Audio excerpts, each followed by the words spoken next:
ces massacres aberrants d'animaux qui ont lieu en ce moment un peu partout sur la planète, ils témoignent aussi à leur manière de l'irrésistible magnétisme qu'exerce l'innocence pure sur la perversité humaine. Là, ce sont des actes profondément pervers, mais ce sont des actes qui sont des bribes de génocide. C'est quelque chose qui, dans le génocide, va se déployer sur un mode industriel, là aussi. Mais ils sont en phase avec la gestion génocidaire du globe. Ce ne sont pas juste des fous, tout à coup, qui vont dans les champs et qui se mettent à massacrer des chevaux. Jamais dans aucune civilisation, dans aucune société, j'allais dire normale, traditionnelle, non occidentale, on aurait traité les animaux ainsi. Et on verra dans d'autres séances que chez Descartes, par exemple, le rapport entre le cogito et le non-souci de ce qu'est un animal sont liés. Bon, c'est comme ça. Il y a eu des études là-dessus, quelque chose. On essaiera de voir ça un petit peu en détail, mais c'est propre à l'Occident, ça. C'est propre à la pensée occidentale. Le non-souci de la souffrance animale. Et la volonté d'en finir avec, chez l'animal rationnel, c'est-à-dire chez l'être humain, avec ce qu'il y a d'animal en lui.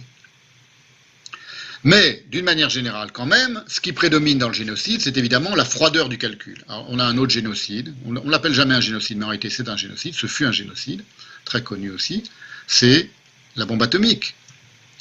Hiroshima et Nagasaki, ça représente les cas les plus paradigmatiques de la froideur du calcul qui aboutit à un massacre foudroyant, spontané de milliers d'êtres humains. Ce type de génocide-là, il est désormais généralisé à toute guerre contemporaine. Pas par la bombe atomique, mais le propre de la bombe atomique, c'est d'abord quelque chose qui est lié au calcul, évidemment, donc à la science occidentale. Sans la science occidentale, sans la réflexion sur l'atome insécable, atome, ce qui ne peut pas être scindé, ce qui ne peut pas être coupé. Donc vous voyez, on revient sur ce qui ne peut pas être traversé. L'atome, c'est ce qui ne peut pas être traversé par le sacrifice, contrairement à la Bible.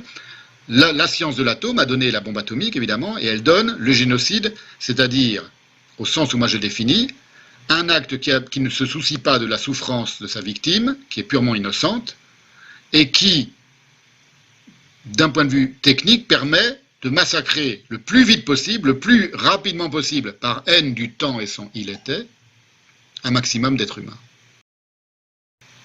C'est le cas aujourd'hui de toute guerre contemporaine, menée à distance par le truchement de drones qui sont aussi insensibles qu'ils sont imparables. Alors même si un drone il détruit que 5 personnes, ou 5 civils en distance par des drones, qui sont le fruit d'erreurs, parce que l'ordinateur est d'erreurs évidemment,